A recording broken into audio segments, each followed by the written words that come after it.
નમસ્કાર શિક્ષક મિત્રો. આજનો આપણો જે સેશન છે એ ક્રિએટિવિટી અનલોક ઉપર છે. હવે જો આપણે વિચારતા હતા કે પહેલા 2 દિવસમાં આપણે શું કર્યું, તો પહેલા તો આપણે ક્લાસરૂમને સમજવાનો પ્રયત્ન કર્યો. ક્લાસરૂમ કેમ?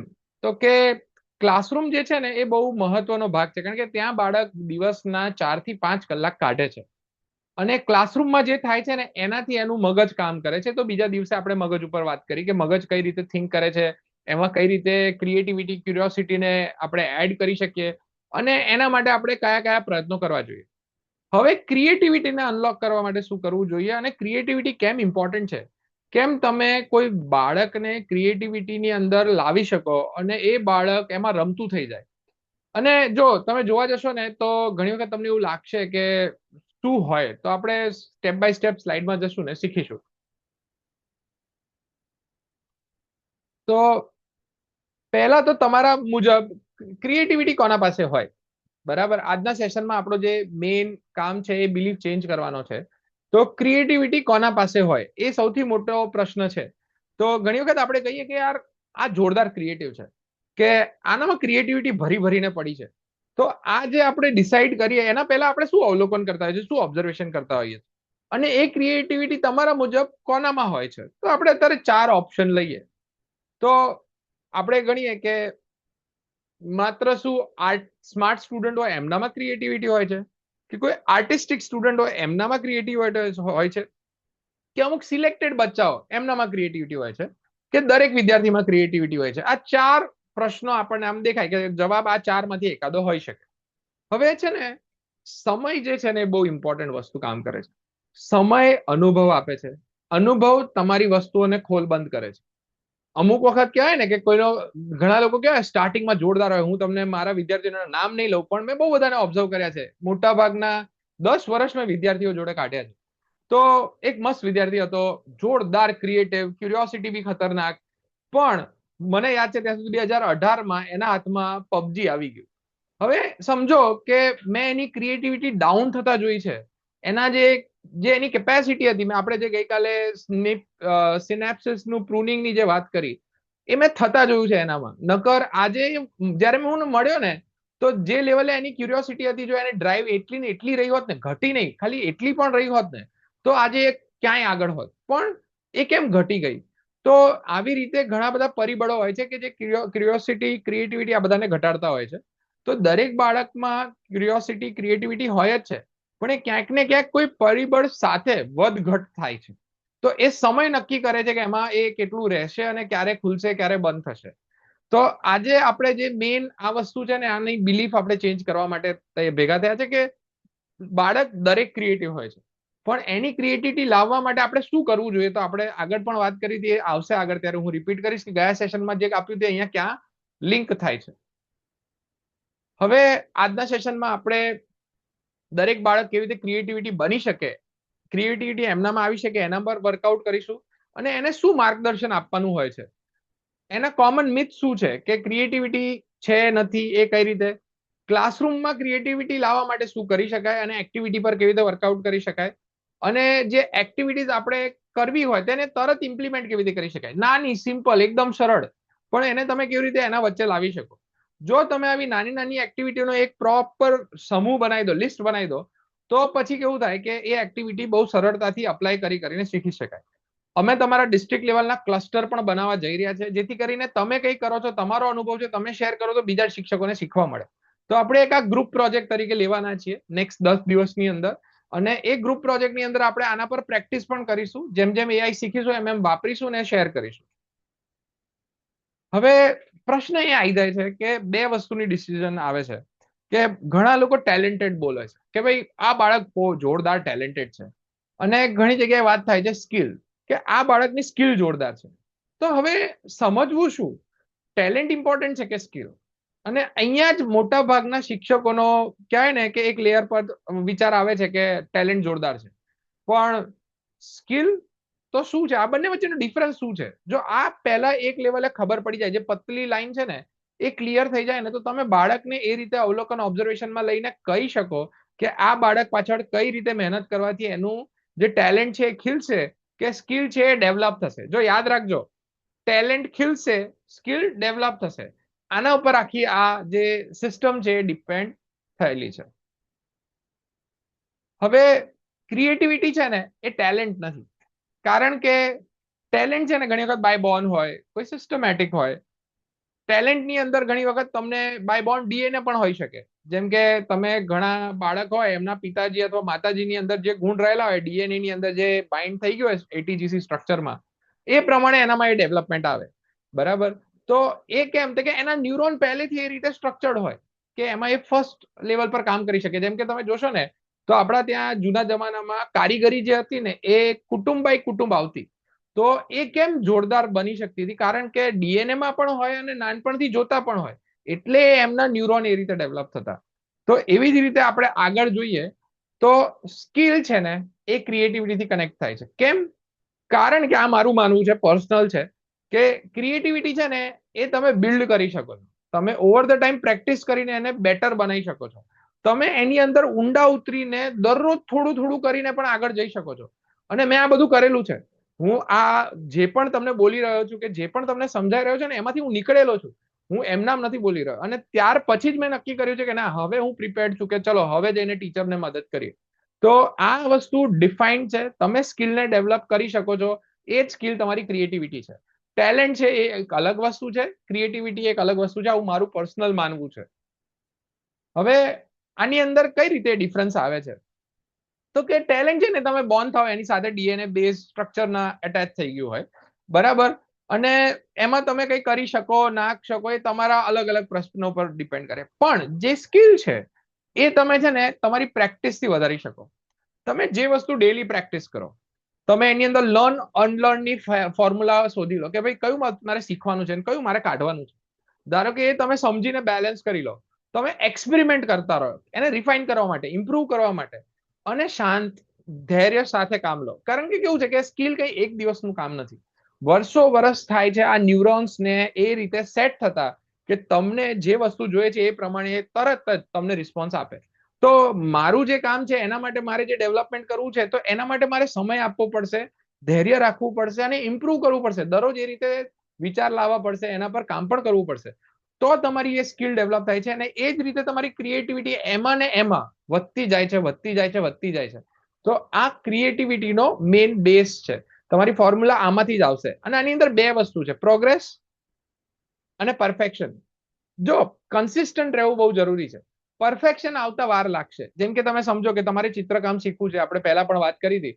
તમે દરરોજ થોડું કંઈ દોરો, દરરોજ થોડું કંઈ દોરો. તમારો હાથ, તમારી આ જે વળાંક ને આ બધી સિસ્ટમ છે ને તમારા ન્યુરોનથી જ કનેક્ટેડ છે. તો એ ન્યુરોન એને જેમ ટ્રેન થશે, જેમ તમારા મસલ્સ એ રીતે સેટ થશે, એમ એનું એ કામ ચાલશે. એટલે જે સર્જન હોય છે, ઘણી વખત નહીં કહેતા 25 વર્ષથી સર્જરી કરે છે, તો એને એ મુહાવરો હોય છે કે કેવી રીતે એને હાથ ચલાવવાના છે. તો એવી રીતે જે અનુભવ છે, જે ક્રિએટિવિટીની અંદર સૌથી અગત્યનો છે ને, એ સમય માગે છે, ધૈર્ય માગે છે. એના ઉપર આપણે આ બેઝિક સમજણ લેવાની છે. તો બાળકની અંદર પણ તમને એવું લાગે કે આને આટલું બધું આવડી જવું જોઈએ, તો સમય લાગશે. પણ એને આપણે દરરોજ ટકોરવાનો છે, દરરોજ એનામાં થોડોક ચેન્જ લાવવાનો છે. હું આજે એક સ્લાઇડ એડ કરતા ભૂલી ગયો. એટોમિક હેબિટ કરીને એક બુક છે, એના વિશે હું ડાયરેક્ટ કહી દઉં છું. તો એમાં એવું લખેલું છે, ઓથરે જેમ્સ ક્લિયર કરીને ઓથર છે, એવું કહે છે કે તમારામાં છે ને પહેલા 1% બદલાવ લાવવાનો ચાલુ કરો. જેમ જેમ તમે 1% બદલાવ લાવશો ને, એમ ધીરે ધીરે ધીરે ધીરે ધીરે તમે જોશો ને તો 1 વર્ષ 2 વર્ષની અંદર તમે બહુ જ અલગ લેવલ પર અપગ્રેડ થઈ ગયા છો કે અપસ્કિલ થઈ ગયા છો. તો એ 1% બદલાવ લાવવા માટે કઈ રીતે હેબિટને સ્ટેક કરવી જોઈએ, એના પર એ બહુ સરસ રીતે એમાં લખે છે. હું આગળના સેશન્સમાં પણ કવર કરીશ એને. તમારે જ્યારે પ્રોમ્પ્ટિંગ પ્રેક્ટિસની વાત આવશે ત્યારે હું કવર કરીશ. પણ આ જ વસ્તુ છે, પ્રોગ્રેસ કરતા રહેવાનું છે. પરફેક્શન ધીરે ધીરે ઓટોમેટિક આવી જશે. હવે આ વાત છે ને એક એન્જેલા ડકવર્થ કરીને એક લેખક છે. અને તમે જ્યારે આ બધા જે હું નામ આપું છું ને, એના ગૂગલ સ્કોલર અકાઉન્ટ તમે ચેક કરી શકો છો. એમાં એમના બહુ બધા રિસર્ચ પેપર હશે.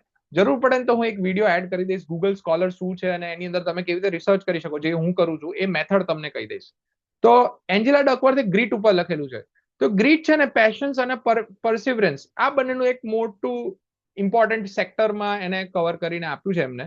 તો બાળક જેટલું લોન્જિટિવિટી સાથે, ડિલેડ ગ્રેટિફિકેશન સાથે, ધૈર્ય સાથે મથે, તો એનામાં એ બધું ડેવલપ ખાસા સારા લેવલ પર થતું હોય છે. તો આ કઈ રીતે પ્રૂવ કરી શકું? તો હું તમને એક બે એક્ઝામ્પલ પણ આપીશ એટલે તમને આઈડિયા આવશે. તમે રિલેટ કરી શકશો, તમે યાદ રાખી શકશો.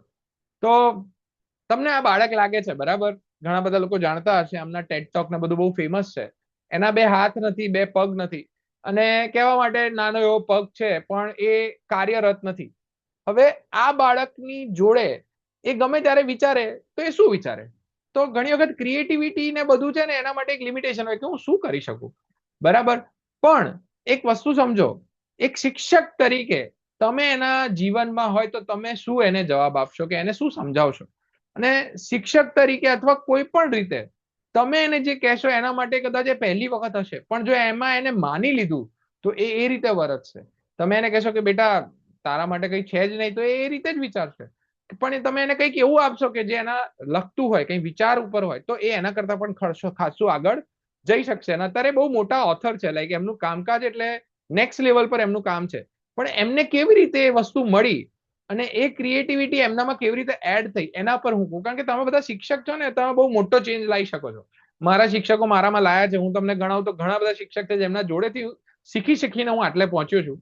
તો એ શિક્ષક શું કરી શકે? તો નિક જે છે, જે આ વ્યક્તિનું નામ છે, એમને લિમિટનેસ કરીને એક મસ્ત બુક પણ લખી છે. અને એમને જે વાત કરીને એની અંદર તમે જોશો ને, તો જયારે એ 17 વર્ષના હતા ત્યારે એક જેનિટર એટલે શું, મેં આગળની સ્લાઇડમાં કવર કરેલું છે. એમને એવું કીધું હતું કે તમે છે ને બહુ સારા સ્પીકર બનશો. તો જે વસ્તુ એમને નથી દેખાતી ને, એ દેખાવા લાગી ને એના પર એમને ખાસું બધું કામ કર્યું ને આગળ વધ્યા. પ્લસ એમના પેરેન્ટ્સે પણ એમને સપોર્ટ કર્યો. તો જેનિટર એટલે શું? તો જેનિટર છે ને, જે એમ્પ્લોયડ હોય, એમનું કામ છે સ્કૂલને ક્લીન રાખવી, હાઇજીન રાખવી, ક્લાસરૂમ્સ ને બધા ક્લીન રાખવા, એ જેનિટરનું કામ હોય, બરાબર. અને એ કામના જે ડેઝિગ્નેશનને જેનિટર કહેવાય. હવે એક જેનિટરે, આર્નોલ્ડ કરીને એમનું નામ હતું, એમને નિકને એવું કીધું કે you are going to be a speaker. અને નિક એમને ક્રેડિટ આપતા કહે છે કે એ માણસે મારામાં જે પોટેન્શિયલ જોયું એ મને નહોતું દેખાતું, બરાબર. એ સેલ્ફ ડાઉટ હતો પહેલા એમને, પણ જ્યારે એમને મને આ વાત કરી તો મને એક કરિયર દેખાયું. એ જે બ્લાઇન્ડ સ્પોટ હતા એને રિમૂવ કરતા એક કરિયર દેખાયું, કે મારા બ્લાઇન્ડ સ્પોટને અલગ કરીને જોઉં તો મને આ પોસિબલ છે એવું દેખાયું. અને એમાં એ મોટિવેશનલ સ્પીકર બન્યા. તો શું આવું ના થઈ શકે? બરાબર. આજે આ વસ્તુને વિચાર કરવા માટે એ જે ડિરેક્શનલ જોઈએ છે, તો એમની જે ક્રિએટિવિટી, આર્નોલ્ડ ભાઈની જે ક્રિએટિવિટી હતી, એ એમને ખબર નહીં કઈ રીતે જોયું, પણ એમને જે જોયું એ બહુ અલગ જ લેવલનું હતું. અને એ એમને જયારે નિકને કીધું તો કેટલો ડિફરન્સ આવ્યો. તો આ જે આજનો સેશન છે ને, ખાલી બાળકો માટે નથી, એક શિક્ષક માટે પણ છે, કે જે એમની ક્રિએટિવિટી પણ કેવી રીતે અનલોક કરશે. એટલે એમને ખાસું બધું એમનું લખેલું છે, નો લિમ્સ નો લિમિટ, બરાબર. કે હું મારી રીતે, એ સ્વિમ બી કરે છે. તમે એના વિડીયો જોજો, હું મૂકીશ આજે વોટ્સએપ ગ્રુપમાં, તો તમને આઈડિયા આવશે. અને અત્યારે ફૂલ ભરચક સ્ટેડિયમની અંદર આવા સેશન્સ આપે છે. તો 17 વર્ષથી લઈને એમની જે ઉંમર છે અત્યારની, એમની અંદર એક ટીચરે, એક જેનિટરે, કે કોક એવા વ્યક્તિએ જેમને મોટિવેશન આપ્યું, એ મોટિવેશનના બેઝ ઉપર એ પહોંચ્યા. પણ એ મોટિવેશન આપવા પાછળ જે વ્યક્તિ હતા, એમની ક્રિએટિવિટી, એમનું અનલોકિંગ, એ બહુ જ ઇમ્પોર્ટન્ટ છે. જો એ બધાની જેમ વિચારે તો એ એટલું ક્રિએટિવલી ના કહી શકે કે ના તમે આવું ટ્રાય કરો, કે આવું વિચારો. તો આ જે ટ્રિગર છે, કે આ જે ચેન્જ ઓફ કહેવાય ને, ટ્રેજેક્ટરી છે.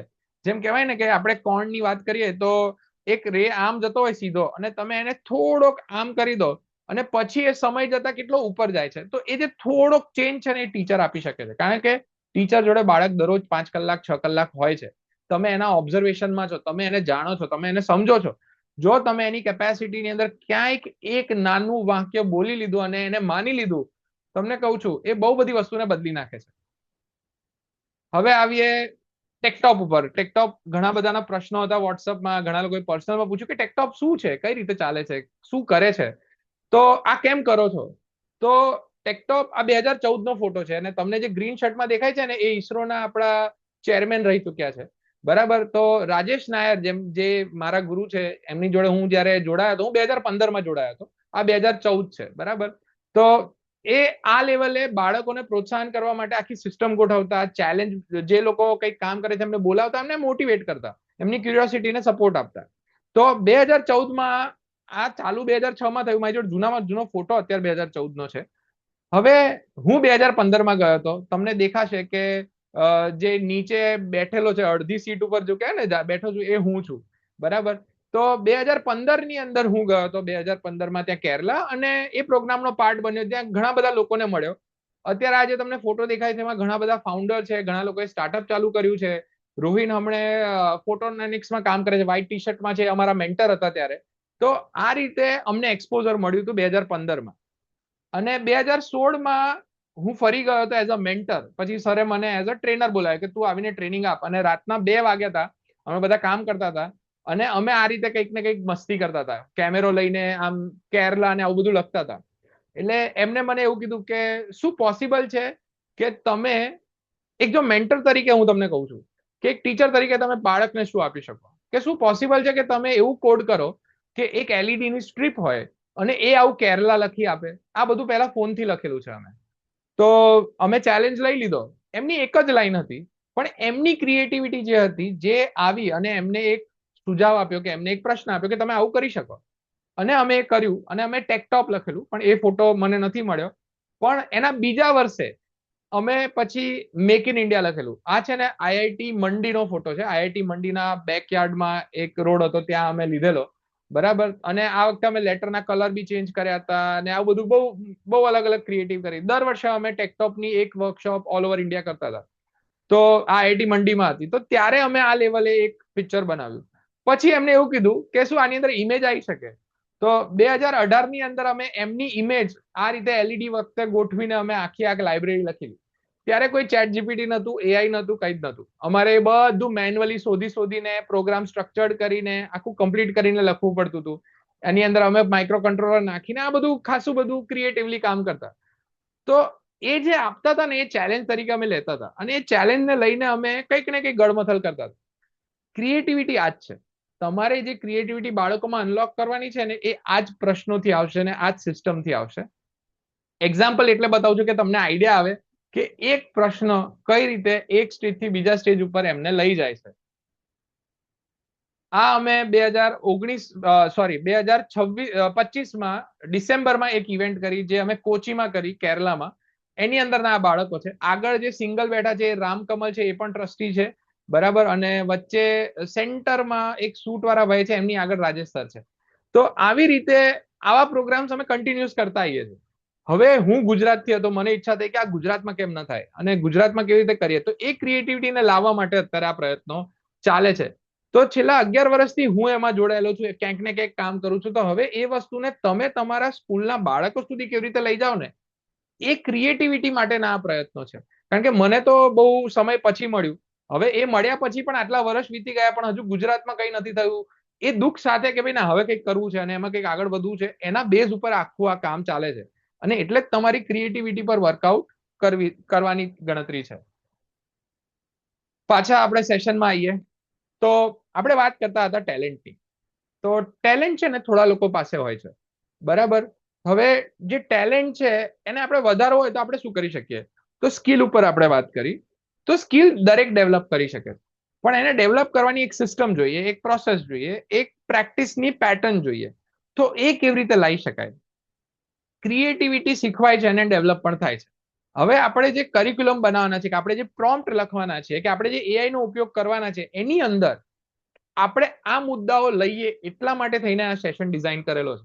બરાબર. તો આ આખું સમજાવવાનું કારણ એ છે કે જ્યારે તમે પ્રોમ્પ્ટ લખો ને, તો તમે ક્રિએટિવિટીને ભૂલી ના જાઓ, એને પણ એડ કરવાની છે. બરાબર. તો એ વસ્તુ કેવી રીતે એડ થશે, કેવી રીતે પ્રોમ્પ્ટ લખશો જેથી કરીને એ લેવલના આઉટકમ મળશે, અને પછી તમે એને પ્રેક્ટિસ કરીને આગળ શીખી શકશો. એના માટે થઈને આખો આ સેશન વધી રહ્યો છે આગળ. હવે ક્રિએટિવિટીના મિથની વાત કરીએ. તો ક્રિએટિવિટીના મિથ એટલે શું. તો મિથ એટલે કે જેના ઉપર માન્યતાઓ આપણે જે કહીએ ગુજરાતીમાં, તો ક્રિએટિવિટી છે ને ડ્રોઈંગ અને આર્ટ સુધી લિમિટેડ નથી. તમને ઘણી વખત એવું લાગતું હોય કે ક્રિએટિવ લોકો એટલે જે ડ્રોઈંગ અને આર્ટ અને એની વાત કરે એ લોકો જ ક્રિએટિવ છે. પણ ક્રિએટિવિટી એના કરતા ખાસી અલગ વસ્તુ છે. ક્રિએટિવિટી સ્ટુડન્ટ સુધી લિમિટેડ નથી, કે ખાલી સ્ટુડન્ટ જ ક્રિએટિવ હોઈ શકે. મોટા થઈએ એટલે આપણામાંથી ક્રિએટિવિટી જતી રહે, અને એ ક્રિએટિવિટીનો પ્રશ્ન આવવા લાગે કારણ કે આપણી એજ જતી રહી છે, એવું નથી. હું તમને ગઈકાલે મેં વાત કરી હતી, તમને ફોટો પણ મોકલ્યો. બરાબર. તો જે એડ હતા, એડ મોરટી, એમની ક્રિએટિવિટી અત્યારે મારા કરતા વધારે છે. એમની એજ કદાચ 65+ હશે. બરાબર. અને જે લેવલ પર એ ક્રિએટિવલી ડિસ્કસ કરે છે, અલગ જ છે. તો એ ક્રિએટિવિટી હજુ મારામાં નથી, તો હજુ તો જેમ મોટો થઈ જાય મારામાં ક્રિએટિવિટી વધવી જોઈએ, ઘટવી ના જોઈએ. તો આપણે પહેલેથી બિલીવ કરી લેતા હોઈએ છીએ, એટલે ત્યાં પણ ખોટા છે. હવે એક્સ્ટ્રા એક્ટિવિટી કરવાથી ક્રિએટિવિટી આવે છે એ પણ મિથ છે. એ પ્રેક્ટિસ વધે છે, પણ ક્રિએટિવિટી એક અલગ રીતે વિચારવાથી આવે છે. તો એ આગળ આપણે સ્લાઇડમાં જોઈશું. અને ક્રિએટિવિટી શું વેસ્ટ ઓફ ટાઈમ છે? ના, ક્રિએટિવિટીથી તમે ભલભલા પ્રોબ્લેમ સોલ્વ કરી શકો છો. કેમ? તમે અલગ નજરથી જોવો છો, તો એ જ ક્રિએટિવિટી છે. આપણે આગળ જોઈએ. તો ક્રિએટિવિટીની જે ડેફિનેશન મારા પ્રમાણે છે, જેને હું હંમેશા છે ને હું આ ફોર્મેટ વાપરતો હોઉં છું કે 2 વર્ડ ભેગા કરીને કોઈ ત્રીજો વર્ડ બનાવવાનો, જેથી કરીને ઈઝી થઈ જાય, ખબર પડે. તો ક્રિએટિવિટી મારા પ્રમાણે નવો વિચાર, નવ વિચાર આપણે લઈએ, અને પ્રોબ્લેમ સોલ્વિંગ, આ ક્રિએટિવિટી છે. કોઈ પણ ઇનોવેશન માટે, નવીનીકરણ માટે તમારે ક્રિએટિવિટી એનો ફાઉન્ડેશન બેઝ બને છે. અને પ્રોબ્લેમ એડ થાય તો એ ઇનોવેશન તરફ જાય છે. તો કોઈ પણ નાનો પ્રોબ્લેમ છે કે મોટો પ્રોબ્લેમ છે, એની અંદર તમે નવી રીતે વિચારી શકો છો, કે તમારી કેપેસિટી છે કે તમે અલગ રીતે વિચારવા માટે સક્ષમ છો, એને આપણે ક્રિએટિવિટી કહી શકાય. તો ક્રિએટિવિટીની આ એક ડેફિનેશન થઈ. થોડુંક આગળ જઈએ. તો આ જે ઇન્ફોર્મેશન છે એની અંદર શું થાય છે, ક્રિએટિવિટીની અંદર એક્ઝેક્ટ કઈ રીતે આપણે પ્રોસેસ કરીએ કે નવો વિચાર કેવી રીતે આવે. તો તમારી જોડે એક ઇમેજિનેશન હોવું જોઈએ. તમે ઘણા બધા ઓથરની વાત કરશો, કેન રોબિન્સન થઈ ગયા. કેન રોબિન્સન વાત કરે છે કે સ્કૂલ કિલ્સ ક્રિએટિવિટી, એના પર આખો ટેડ ટોક છે, હું મોકલીશ તમને આજે. તો આ બધા જે લોકો વાત કરીએ છીએ એમાં કેમ ક્રિએટિવિટી ની વાત થાય છે, તો એમાં ઇમેજિનેશન કપાય છે. આજના વિદ્યાર્થીઓને જે લેવલનું ઇમેજિનેશન ડેવલપ થવું જોઈએ એ આપણે નથી કરાવી શકતા, ત્યારે જ એની ક્રિએટિવિટી ઘટે છે. ઇમેજિનેશન કરવા માટે શું? તો ક્વેશ્ચન પછી એક્સપ્લોરેશન. તો તમે એમને જે પ્રશ્નો પૂછશો, કે જે રીતે તમે એમની જોડે એંગેજ કરશો એમને, બાળકોને, એના પરથી એ એક્સપ્લોર કરશે. હવે આ વસ્તુ કરવાથી શું મળશે? તો કે એમની પેટર્ન છે ને એ અલગ અલગ રીતે ડેવલપ થશે. બરાબર? એમની જે પોસિબિલિટીઝનું જે એક્સપ્લોરેશન છે એ અલગ અલગ રીતે વિચારતા થશે. અને જેમ જેમ એ પોસિબિલિટીઝ અલગ અલગ રીતે જોશે નવી, બરાબર, બ્રેક કરીને પેટર્નને, તો એ નવી નવી વસ્તુના લૂપ્સ ઓપન કરશે. હવે એના સાથે શું થાય છે, તો પ્રોબ્લેમ સોલ્વિંગ કેમ આવે છે? કે નવું થિંકિંગ તો આવી ગયો, પ્રોબ્લેમ સોલ્વિંગ ક્યાંથી આવે છે? તો તમે કોઈ વસ્તુને સમજો છો કે ભાઈ આ પ્રશ્ન છે, તો આ આના લીધે થઈ રહ્યો છે, કે આ રીતે છે. એની અંદર મારી એક થિયરી છે, હું તમને કહીશ. એને મેં નામ મારી રીતે આપેલું છે, વેરિયેબલ ઇનોવેશન અને constant variable innovation, CVI theory. તો આ જે છે ને એમાં કેવું છે કે જે કોન્સ્ટન્ટ છે એને તમે નહીં બદલી શકો, પણ સમય સાથે કોન્સ્ટન્ટ બદલાય છે. પછી જે વેરિયેબલ છે, જે તમે બદલી શકો છે, એના પર તમારે ઇનોવેશન પર કામ કરવાનું છે. આવી રીતે એક લાઈનમાં અત્યારે સમજાવ્યું, પાછળથી એકાદો સેશન લઈશું. તો એવી રીતે એને સમજવું પડશે પહેલા, પછી એને તમારે નાના નાના પાર્ટમાં, એબ્સ્ટ્રેક્ટમાં કટ કરીને જોવું પડશે, પછી એને સોલ્વ કરવું પડશે, અને એમાં ક્રિએટિવિટી તમારે લગાડવી પડશે. તો આવી રીતે આ ક્રિએટિવિટી કામ કરે છે. હવે એમાં શું થાય છે, તમારે લોજિકલ બનવું પડશે અને એક વેલ્યુ ક્રિએશન આઉટકમ લાવવું પડશે. તો જેમ કે હું એક વાત કરું, તમને એક નાનો એવો પ્રશ્ન પૂછું કે આ એક નાનો એવો ચાનો કોફીનો કપ છે. હવે તમને ખબર છે કે આ કોફીનો કપ ચા પીવા માટે એક નથી વપરાતો. કેટલા વપરાય છે? 2 વપરાય છે. કેમ 2 વપરાય છે? કે ઘણા લોકોને ચા ગરમ લાગે છે. બરાબર ને? સાચું ને? બધાએ અનુભવ કરેલો હશે કે એક કપ લીધો, એના પર બીજો ચડાયો અને પછી પીધો, અને પછી એ ડસ્ટબિનમાં નાખી દીધો. તો એક કપની જગ્યાએ 2 કપ વપરાયા, 2 કપનું પેપર ગયું. એ 2 કપના પેપરને જો આખા ઇન્ડિયાની અંદર 10% લોકો પણ મહિને એક વખત વાપરે છે, તો કેટલા ઝાડ કપાય છે? તો આ લેવલનું કેલ્ક્યુલેશન તમારા મગજમાં આવે તો તમે વિચારી શકો કે કપને ઇનોવેટ કરવો પડશે. કેમ? કે આ તો યાર દરરોજ કપાય છે, ઝાડ આના લીધે કપાય છે. એક કપ વધારે વપરાય છે, એની જગ્યાએ હું શું કરું જેથી કરીને ઓછા કાગળમાં એ બદલાઈ શકે. હવે ક્રિએટિવિટી છે, પછી તમે એને પ્રોબ્લેમને જોશો, સમજશો, એનાલાઇઝ કરશો. પ્રોબ્લેમને જોશો તો પ્રોબ્લેમ એવો આવ્યો કે ચા ગરમ લાગે છે, એટલે તમે અન્ડરસ્ટેન્ડ કરી, એનાલાઇઝ કરી લીધું. ઇમેજિનેશન સાથે તમે એને સમજી લીધું. હવે તમારે એની પર નવું થિંકિંગ, કે આને શું કરી શકાય, કઈ રીતે કરી શકાય. તો તમને ખબર પડી કે એક કપ છે, એની અંદર એક હેન્ડલ હોવું જોઈએ. તો તમે વિચારીને શું કરશો? તમે આવો કપ બનાવી શકો. આ મળે છે માર્કેટમાં, મેં વાપરેલો છે. બરાબર?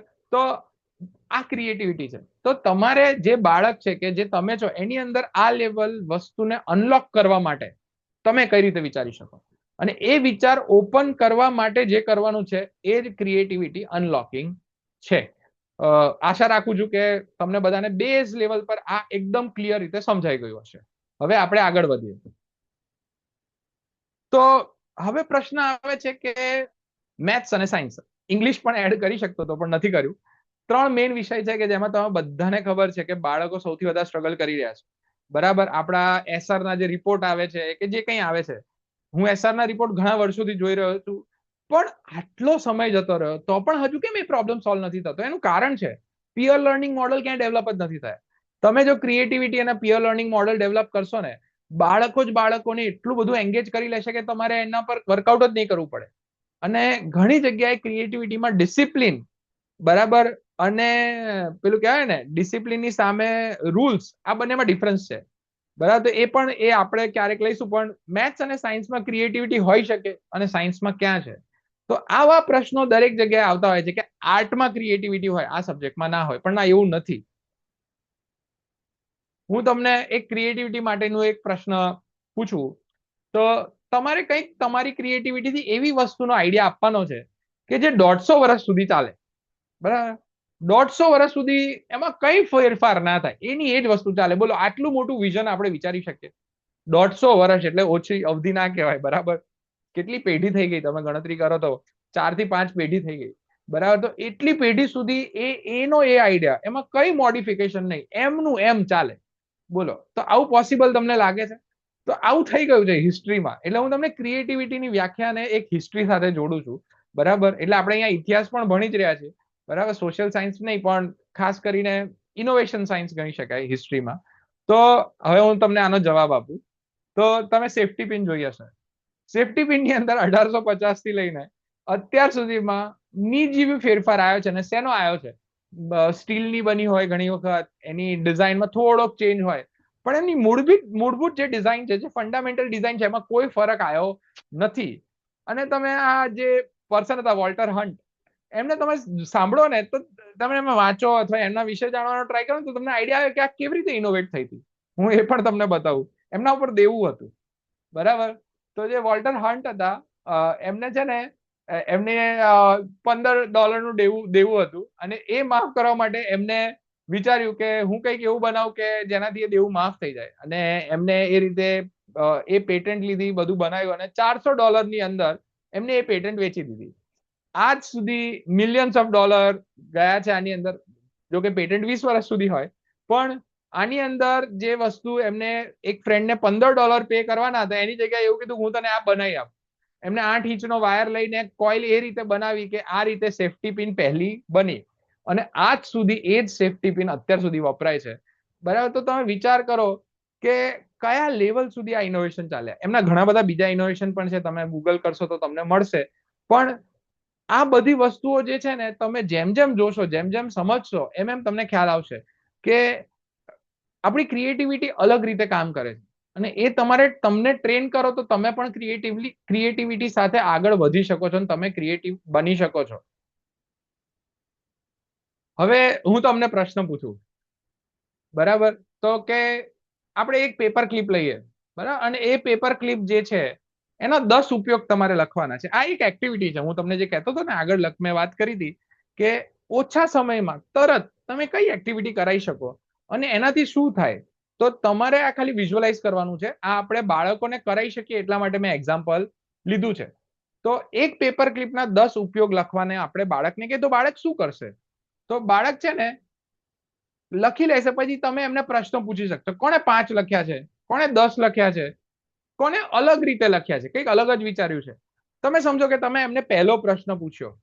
બરાબર, હવે આ પહેલો પ્રશ્ન પૂછ્યા પછી બીજો પ્રશ્ન જે છે, બરાબર, એ કોણે 5 લખ્યા છે, એટલે તરત કોઈ કહેશે કે સાહેબ મેં 5 લખ્યા છે, મેં 10 લખ્યા છે. બરાબર, હવે આ રીતે અલગ અલગ પ્રશ્નો એમને લખ્યા છે. પણ તમે શું પૂછ્યું? તમે સાદો પ્રશ્ન પૂછ્યો. એ સાદા પ્રશ્ન પાછળ એમને આ રીતે ડિસ્કશન ચાલુ કર્યું. હવે એ ડિસ્કશનને કઈ તરફ લઈ જવાનું છે? ક્રિએટિવિટીને એડ કરવા માટે. તો તમારે એને ઇનસાઇટ પૂછવાની છે કે તમારામાં આઈડિયામાં શું ડિફરન્સ છે. ચલો બોલો, કઈ રીતે આઈડિયા આવ્યા છે? જે છેલ્લો આઈડિયા આવ્યો છે ને એમાં વધારે ક્રિએટિવિટી હશે. કેમ? કે એ પણ હું તમને આગળ બતાવીશ કે આઈડિયાઝ છે ને એ ખજાનો છે, પણ આઈડિયા ઉપર આઈડિયા બિલ્ડ થાય છે.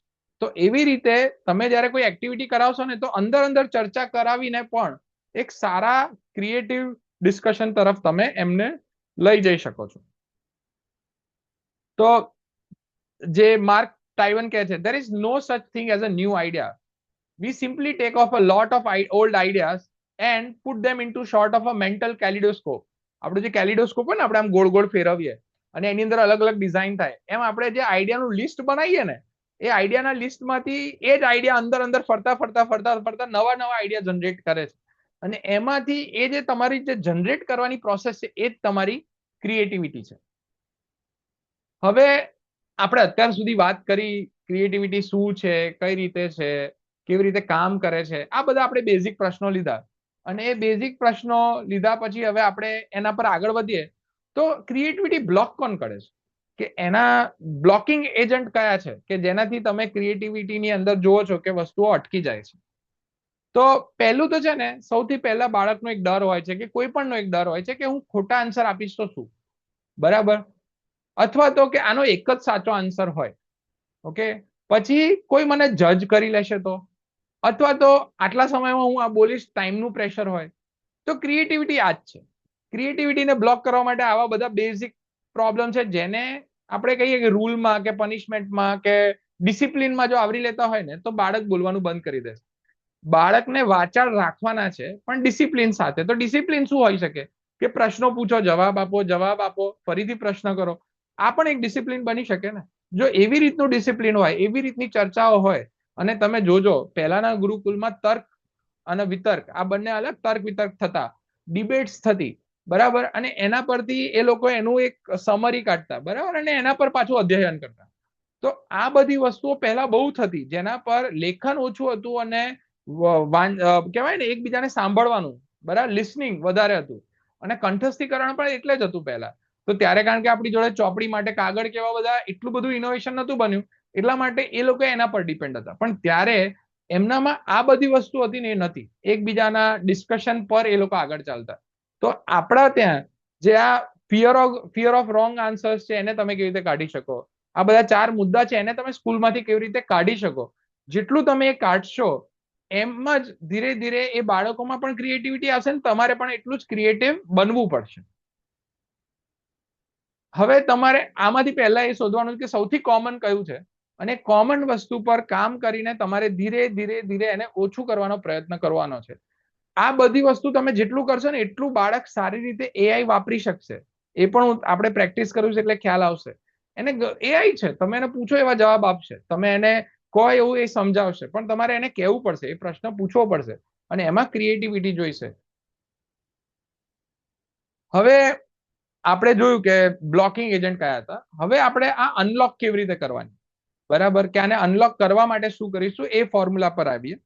અને આપણે હજુ આપણી જોડે કહેવાય ને 9 વાગ્યા છે, તો આપણી જોડે થોડો સમય છે. તમારા કોઈ એવા પોઈન્ટ હોય જે તમારે ચેટમાં એડ કરવા હોય, જે હું વચ્ચે વચ્ચે લઈ શકું, મને ચેટ સાઈડમાં દેખાય છે, બરાબર, તો તમે એડ કરી શકો છો, હું ત્યાંથી લઈ લઈશ, અને આપણે હવે આમાં આગળ વધીએ. તો હાઉ ટુ અનલોક ક્રિએટિવિટી, જે કોર ફ્રેમવર્ક છે ક્રિએટિવિટી અનલોક કરવાનો, એને આપણે 3 સ્ટેપમાં સમજીશું. તો 3 સિમ્પલ સ્ટેપ કયા છે? તો પહેલું સ્ટેપ છે ને, કે કોઈ પણ છે ને આન્સર પૂછવાની જગ્યાએ બીજો રસ્તો એને પૂછો, કે બીજું કોઈ અલ્ટરનેટિવ છે. ઓપન ક્વેશ્ચન રાખો, કોઈ જગ્યાએ એને ફિક્સ ના કરી દો. જેટલું એનું ઓપન ક્વેશ્ચન હશે, કે જેટલું એનું કહેવાય ને કે ગ્રોથ અલગ ડિરેક્શનમાં હશે, એટલું એ અલગ અલગ રીતે વિચારશે. તો કઈ પણ વસ્તુને કન્ટિન્યુએશન મોડમાં ક્વેશ્ચન પૂછતા રહો. આમ ઓકે, તો આવું હોય તો શું, આની અંદર કેવી રીતે, આની અંદર શું વિચાર છે, બીજી કઈ સિચ્યુએશન થઈ શકે, આવું થાય તો શું બીજી કોઈ પોસિબિલિટી છે. આવી વસ્તુ પર તમે જેટલું ડિસ્કશન કરશો ને, એટલું તમારું લર્નિંગ ફાસ્ટ થશે. તો બીજો પોઈન્ટ જે છે, એક્સેપ્ટ મલ્ટિપલ આન્સર્સ. તમે કોઈ જવાબ આપે ને, તો એને સાચું ખોટું એ બધું પછી આવશે, પણ પહેલા જે બોલે છે એને જવાબ આપી દો. કોઈ પણ પ્રશ્ન પૂછો તો એક આન્સર થી અટકી ના જાઓ. ક્લાસમાં 10-12 જણા હોય તો એમને જવાબ આપવા દો. એનાથી શું થશે, કે અલગ અલગ થિંકિંગ છે, કે અલગ અલગ વિચાર છે ને, એના ઉપર વિમર્શ થશે. લોકો એને જોશે, સમજશે, જાણશે. પ્રશ્ન પણ એવા પૂછો કે જેના અલગ અલગ જવાબ હોઈ શકે, જેથી કરીને એ કોન્વર્ઝેશન, પીયર લર્નિંગ ડેવલપમેન્ટ ચાલુ થશે, ટ્રિગર થશે. અને ત્રીજું, સાચું કે ખોટું એ પણ જવાબ ના આપો, એ એમને જાતે વિચારવા દો. હવે તમે મને વિચારો કે આ સાચું છે કે ખોટું, એમ પૂછો. એમને એ ડિરેક્શન તરફ લઈ જાઓ, કે એમને એ વિચારવું પડે, એના વમણમાં જવું પડે, અને એને એના જૂના અનુભવ અથવા તો જૂના વિઝ્યુઅલાઇઝેશન માંથી એનો જવાબ કાઢવો પડે. હવે તમને આનો એક મસ્ત દાખલો આપું. હું છે ને દરેક જગ્યાએ સ્કૂલમાં જઉં ને એટલે આ જ એક્સરસાઇઝ બાળકો જોડે કરું અને એમને સમજાવું કે શિક્ષણ શું છે. અને આ બહુ અગત્યનું છે, તમે વાપરી શકો તો બહુ મજા આવશે અને બહુ જ આમ કે રસપ્રદ બની જાય છે 10-15 મિનિટ. તો હું બાળકોને જઈને બધાને પૂછું કે ચલો છોકરાઓ મને એ કહો, તેલ ભારે હોય કે પાણી? આવો પ્રશ્ન પૂછું અને બધા જવાબ આપવાનું ચાલુ કરી દે, સર પાણી, સર તેલ. ઓકે, પછી હું ઘણા લોકો છે ને આમ સાચા જવાબ તરફ જતા, હું કહું જો એક કામ કરો, હું તેલ ખાઉં છું ને એટલે જાડો થઈ જાઉં છું, બોલો શું ભારે હોય શું હલકું હોય? એમ કરીને હું એમને પહેલા તો કન્ફ્યુઝ કરું. હવે મજા ક્યાં આવે, તરત જ લોકોને બિલીવ આવી જાય કે ના તેલ ભારે હોય, બરાબર. તો અને અમુક લોકો ચોંટીને રહે કે પાણી ભારે હોય. તો જે શિક્ષણ છે ને એ 3 લેયર થી આવે છે. હું એમને પછી આ કોન્સેપ્ટ સમજાવું કે 3 રીતે તમારું શિક્ષણ આવે છે. પહેલું શિક્ષણ આવે છે કે કોકે લખેલું છે અને તમે એને વાંચ્યું, બરાબર, અને એને તમે માની લીધું. તો આ તમારું પહેલા લેવલનું શિક્ષણ છે. બીજું શિક્ષણ છે કે કોઈ તમારો અંગત છે, એને કીધું કે આવું હોય અને તમે માની લીધું, બરાબર. આ બીજા લેવલનું શિક્ષણ છે. જે ત્રીજા લેવલનું છે, જેમાં આપણે એમનો વિશ્વાસ લાવવાનો છે, જે રીતે એમને કરવાનું છે, એ છે તમે જાણ્યું, તમે જોયું, તમે કર્યું તો સાચું છે, બરાબર. તો આ જો ત્રીજા લેવલ પર એ પહોંચી જાય ને તો પછી એને જિંદગીભર આ ભૂલાતું નથી, કારણ કે એને જાતે કર્યું છે. જેમ આપણે વાત કરી, એ એક્સપિરિયન્સ થ્રુ ગયો છે, બરાબર. તો પછી હું એમને એવું પૂછું કે ચલો મને નથી ખબર આનો જવાબ શું હશે, પણ હું તમને એક બીજી વાત કહું, આનો જવાબ તમને ક્યાંથી મળશે કે સાંજે ત્યારે તમે જમવા બેસો, જમી લો, બધાનું જમવાનું પતી જાય, પછી તમારા ઘરમાં જે શાકની તપેલી હોય ને એ તપેલીને તમારે ત્યાં વોશ બેસિનમાં જઈને એમાં પાણી નાખવાનું અને તમને એમાં જવાબ મળી જશે. અને તમે જુઓ પછી જે પટ પટ બધા તરત બોલવા લાગે સાહેબ તેલ હલકું હોય. કેમ? એમને વિઝ્યુઅલાઇઝેશન કરેલું હતું પણ કનેક્ટ નતા થયા. તો આવી રીતે પ્રશ્નો પૂછીને ઓપન એન્ડેડ રાખીને તમે આ જ વસ્તુ, મેં એમને જવાબ નથી આપ્યો, તમે જુઓ, મેં એમને એ થિંકિંગ કન્ટિન્યુ કરવા માટે એક હિન્ટ આપી, પણ છેલ્લે સાચું છે કે ખોટું એ કોણે નક્કી કર્યું? બાળકોએ પોતે નક્કી કર્યું. તો આવી રીતે તમે એમની ક્રિએટિવિટીને અનલોક કરી શકો છો. આવા બીજા ઘણા બધા પ્રશ્નો તમે ફોર્મ કરી શકો છો એઆઈ ની મદદથી, અને બાળકમાં એક કોન્વર્ઝેશન લર્નિંગ લાવી શકો છો. અને પછી બાળકને આપણે કહી શકીએ છીએ કે જે સાચું શિક્ષણ છે, કે સાચી જ્ઞાનની જે કહેવાય ને સોર્સ છે, સ્તોત્ર છે, એ છે તમારો અનુભવ. તમે જાણ્યું, તમે જોયું, તો તમે એના પર વિશ્વાસ કરી શકો, બરાબર. તો આવી રીતે આપણે એમની જે ક્રિએટિવિટી છે એને અનલોક કરી શકીએ છીએ. એટલે જજમેન્ટ છે ને સૌથી પહેલો ક્રિએટિવિટીનો કિલર છે. એટલે કોઈ પણ વસ્તુને જજ નહીં કરવાનું, એમને સમય આપવાનો, એમને જાતે કરવા દેવાનું અને આપણા તરફથી એને કોઈ જજમેન્ટ નહીં આપી દેવાનું. હવે ક્લાસરૂમ એક્ટિવિટી પ્રેક્ટિકલમાં કેવી રીતે કરાવી શકો? કારણ કે ઘણા બધા ટીચર હવે એ મોડ પર આવી રહ્યા છે કે આપણે પ્રેક્ટિકલી શું કરીશું, અને આપણે એ કરાવવું હોય તો કઈ રીતે એના ડેપ્થમાં કે એના ડિટેલમાં જઈશું. તો કે અહીંયા આપણે જે એક્ટિવિટીની વાત કરીએ છીએ તો એમાં આપણે 4 પોઈન્ટ લઈએ કે 4 અલગ અલગ રીત લઈએ. તો તમે છે ને પહેલા તો એને ડિફરન્ટ યુઝ ઉપર પૂછી શકો. કોઈ પણ વસ્તુનો અલગ અલગ ઉપયોગ શું, એક લાકડી છે એનો અલગ અલગ ઉપયોગ શું, બરાબર. તો આ રીતે તમે અલગ અલગ ઉપયોગ પૂછશો ને તો પણ એને ઘણા બધા જવાબ આપવા પડશે. એટલે આ બહુ અલગ રીતે વિચારવા માટેનો એક પહેલો પગથિયો છે. પ્રશ્નોની જે પ્રશ્નો તમારે એક્ટિવિટી બનાવી હોય એના માટે તમે પહેલું આ વાપરી શકો કે કઈ વસ્તુના અલગ અલગ ઉપયોગ બતાવો. પછી બીજી આવે છે વોટ ઇફ, આવું થાય તો શું, આવું થશે તો શું, આ વર્ષે વરસાદ ના પડે તો શું થશે, આ વર્ષે આપણને શિયાળો જે છે એ આટલો વધારે ઠંડો પડે તો શું થશે. તો તમે જ્યારે એને એવી કઈ કન્સ્ટ્રેન્ટમાં મૂકો છો તો એને અલગ અલગ ડિરેક્શનમાં વિચારવું પડે. આપણા ત્યાં બરફ પડશે તો શું થશે, આપણા ત્યાં બરફ કેમ નથી પડતો. આવા બધા પ્રશ્નો પર તમે જ્યારે લઈ જશો ને તો એને ડિરેક્શનલી વિચારવું પડે છે.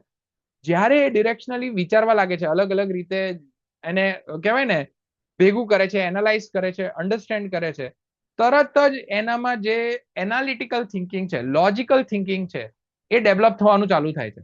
આપણે ઘણી વખત વાત કરીએ છીએ કે આજે સીઈટી થઈ ગયું કે ઘણી બધી એક્ઝામ્સ આવે છે આપણા ત્યાં, બરાબર, જવાહર નવોદયની બધી, એની અંદર રીઝનિંગ આવે છે, એપ્ટિટ્યુડ આવે છે. તો ઘણા બાળક વીક કેમ હોય છે? તો એના જે આ ન્યુરોન છે એ એટલા ડેવલપ નથી થયા હોતા, એના લીધે એમને એ પ્રશ્નો આવતા હોય છે. તમે એમને પહેલા ધોરણથી જો આ રીતના પ્રશ્નો તૈયાર કરાવડાવો, આ રીતનું ઓબ્ઝર્વેશન કરાવડાવો અને એમાંથી એમને તમે લઈ જાઓ, તમે જોજો તમને 5મા ધોરણની અંદર જે લેવલનું આઉટપુટ મળશે ને એ બહુ અલગ જ હશે. તો આ તમારે સમય સાથે ધીરે ધીરે તમારી જે ટીચિંગ પદ્ધતિ છે એમાં તમે આને એડ કરી શકશો. NEP માં આની જ ડિમાન્ડ છે, આ જ વાતો પર ભાર મૂકવામાં આવેલો છે. પછી તમારે એમને છે ને સ્ટોરી કમ્પ્લીટ કરવા આપવાની છે. આનાથી છે ને વિઝ્યુઅલાઇઝેશન ડેવલપ થાય છે. એ વિઝ્યુઅલાઇઝેશન વસ્તુ શું છે? તો કે એ વિઝ્યુઅલાઇઝેશન ની અંદર તમે એને કહેશો કે એક હાથી હતો, એ જંગલમાંથી પસાર થઈ રહ્યો હતો અને એક ખાડો જોયો, બસ અહીંયા અટકી જાઓ. હવે તમે કહો હવે આગળનું તમે વિચારો. એટલે બધા પોતપોતાની રીતે એમની સ્ટોરી લખશે અને પછી એ આઈને પોતાની સ્ટોરી કહેશે. તો દરેકની સ્ટોરીમાં એક અલગ વિઝ્યુઅલાઇઝેશન જોવા મળશે, જેનાથી એક ક્રિએટિવ એન્વાયરમેન્ટ મળશે અને એ ક્રિએટિવિટીને લોકો અલગ રીતે પાછું પોતાની સ્ટોરીમાં એડ કરશે. તો આ એક ત્રીજો પોઈન્ટ થઈ ગયો. હવે ડિઝાઇન ચેલેન્જ બેઝ હોવી જોઈએ. જેમ કે તમે જોઈ રહ્યા છો તો કે પેપર ટાવર બનાવો. મારી જોડે ફોટો હતો, મેં નાખ્યો નથી.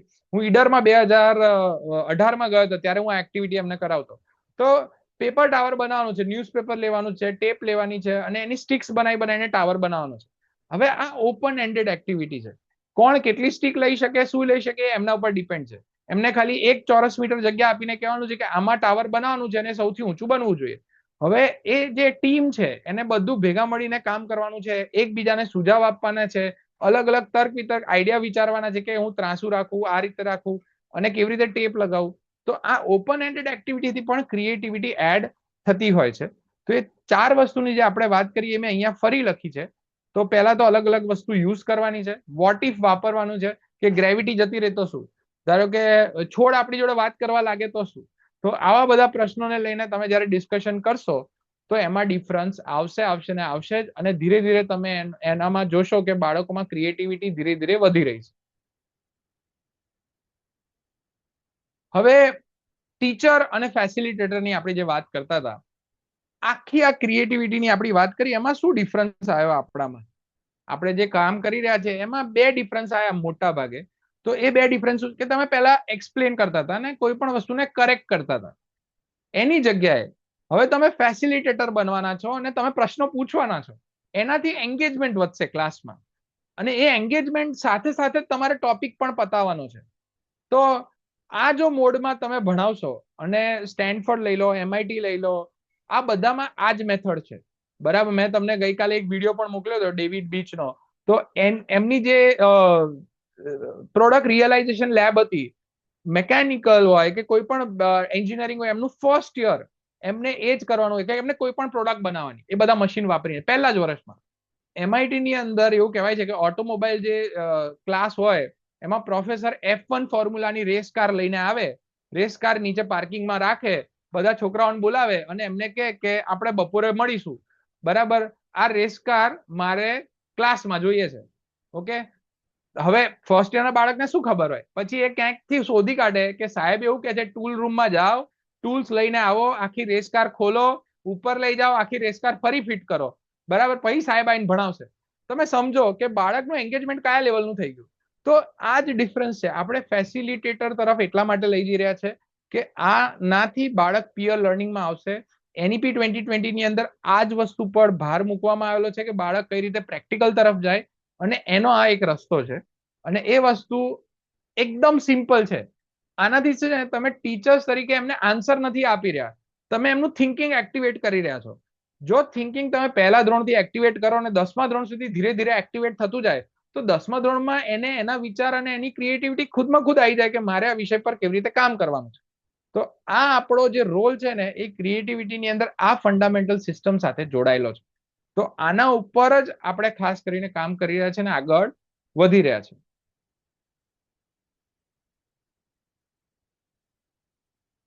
હવે તમારે શું કરવાનું છે? તો મારી ઈચ્છા છે કે તમે છે ને એક રિફ્લેક્શન એક્ટિવિટી કરવાનું ચાલુ કરો. તમારા ક્લાસરૂમમાં તમે કંઈક અલગ રીતે, કંઈક અલગ પ્લાન સાથે કંઈક સ્ટાર્ટ કરો.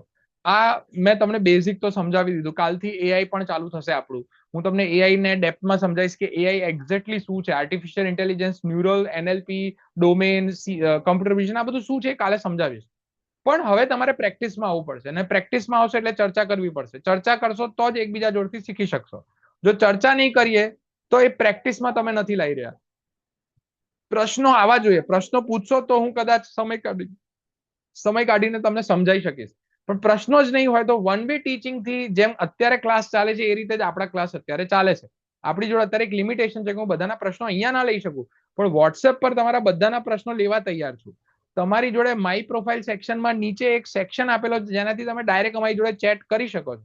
બરાબર, તો આ બધા ઓપ્શન અમે આપેલા છે. તમે તમારી રીતે રિફ્લેક્શન એક્ટિવિટી પર વિચારીને ક્યાંય અટકો તો અમને કોન્ટેક્ટ કરી શકો છો.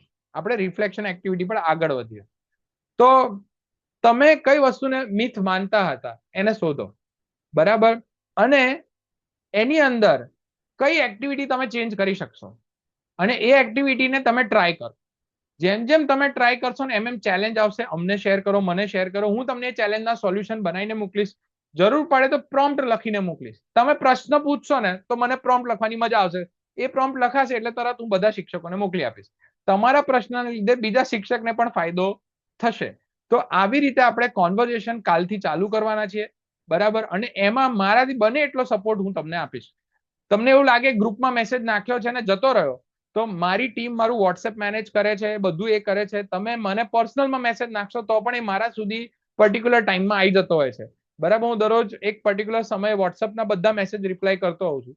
તો એવી રીતે તમને બસ ખાલી મેસેજ નાખી દો, પછી અમારી ટીમ અમે તમને પૂરેપૂરી મહેનત કરીને તમને સપોર્ટ આપવાનો પ્રયત્ન કરીશું. અને જે પ્રોમ્પ્ટ બનશે એ પાછો આપણે ગ્રુપમાં નાખીશું એટલે બીજા શિક્ષકોને મળશે.